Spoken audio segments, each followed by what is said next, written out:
आदाब। आकाशवाणी पटना से इलाकाई खबरों के उर्दू बुलेटिन के साथ मैं इकबाल अहमद।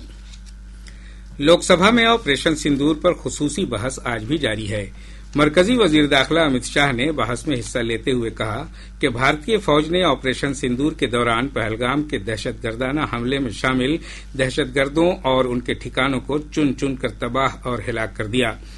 जनाब शाह ने कल जम्मू कश्मीर में ऑपरेशन महादेव के दौरान भारतीय फौज, सीआरपीएफ और जम्मू कश्मीर पुलिस के हौसले और बहादुरी का जिक्र करते हुए कहा कि कार्रवाई में पहलगाम दहशतगर्दाना हमले में शामिल 3 दहशतगर्दों सुलेमान शाह, जिब्रान और हमजा अफगानी को मार गिराया गया।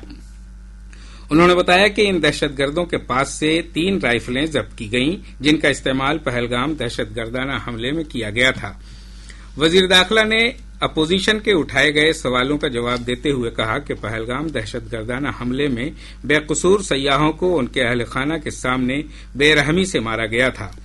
वजीर दाखिला ने कहा कि वजीर आजम नरेंद्र मोदी के मुस्तहकम अज़्म के साथ पहलगाम में बेकसूर सयाहों को हिलाक करने वाले दहशतगर्दाना नेटवर्क के खिलाफ जवाबी कार्रवाई की गई और ऑपरेशन सिंदूर को कामयाबी के साथ पूरा किया गया।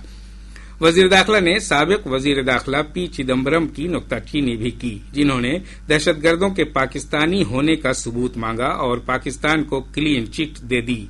इधर राज्यसभा की कार्रवाई आज मुखालिफ मेंबरान के हंगामे के बाद दोपहर 2 बजे तक के लिए मुलतवी कर दी गई है। इससे पहले मुखालिफ मेंबरान ने बिहार में खुसूसी वोटर लिस्ट नजरसानी मुहिम SIR समेत मुख्तलिफ मौज़ूआत पर बहस के मुतालबे को लेकर हंगामा किया। रियासती काबीना ने बिहार रियासती सफाई मुलाजमीन कमीशन की तश्कील को मंजूरी दे दी है। वजीर आला नीतीश कुमार की सदारत में आज हुई काबीना की मीटिंग में शहरी तरक्कियात और महकमा रिहाइश की इस तजवीज को मंजूरी दी गई। महकमा काबीना के additional chief secretary doctor S Siddharth ने बताया कि बिहार रियासती सफाई अमला कमीशन मुख्तलिफ इलाकों और शोबों में मामूर सफाई मुलाजमीन की फलाह, इक्तिसादी और समाजी तरक्की और दीगर पहलुओं पर हुकूमत को सलाह देगा। इस कमीशन में 1 चेयरमैन, 1 नायब चेयरमैन और 5 मेंबरान होंगे। वजीर आला नीतीश कुमार ने हाल ही में इस कमीशन की तश्कील का ऐलान किया था। डॉक्टर सिद्धार्थ ने बताया कि एक दीगर अहम फैसले के तहत काबीना ने सुबुकदोश नामानिगारों व सहाफियों के लिए पेंशन रकम 6,000 रुपये से बढ़ाकर 5,000 रुपये माहाना करने की तजवीज को भी मंजूर कर लिया है। महकमा इत्तलात व ताल्लुकात आम्मा के जरिए चलाए जा रहे बिहार जर्नलिस्ट एजाज पेंशन मंसूबे के तहत अब सहाफियों को 15,000 रुपये माहाना पेंशन मिलेगा। उनकी मौत के बाद उनकी अहलिया को मंसूबे की तरमीम शुदा तजवीज के तहत 10,000 रुपये माहाना पेंशन दिया जाएगा। वजीर आला नीतीश कुमार अब से थोड़ी देर बाद वैशाली में नवतामीर बुद्ध समयक म्यूजियम और स्मृति स्तूप का इफ्तिताह करेंगे। इफ्तिताहिया तकरीब में 15 ममालिक के बौद्ध भिक्षु भी शामिल हो रहे हैं।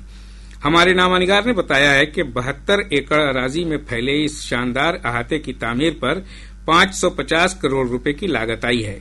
बुद्ध समयक दर्शन व स्मृति स्तूप में भगवान बुद्ध का मुकद्दस अस्थि कलश कायम किया गया है, जो स्मारक का खास मरकज है। जुनूब मगरबी मानसून की शदीद सरगर्मी के सबब रियासत के मशरकी और जुनूबी हिस्सों में कई मकामात पर औसत से लेकर शदीद बारिश का सिलसिला जारी है। महकमा मौसमियात की रिपोर्ट के मुताबिक आज जमुई, बांका, भागलपुर और मुंगेर समेत रियासत के जुनूब मशरकी हिस्सों में कई मकामात पर शदीद बारिश का इम्कान है।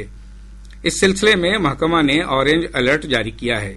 वहीं पटना, नालंदा, गया, नवादा, लखीसराय और जहानाबाद समेत रियासत के जुनूबी वस्त हिस्सों में कई मकामात पर शदीद बारिश का इम्कान है। इधर गुज़श्ता 24 घंटों के दौरान पटना और आसपास के इलाकों में शदीद बारिश दर्ज की गई, जिससे राजधानी के कई इलाकों में जबरदस्त आबी जमाव की सूरत-ए-हाल पैदा हो गई है। इसके साथ ही आकाशवाणी पटना से इलाकाई खबरों का ये उर्दू बुलेटिन खत्म हुआ।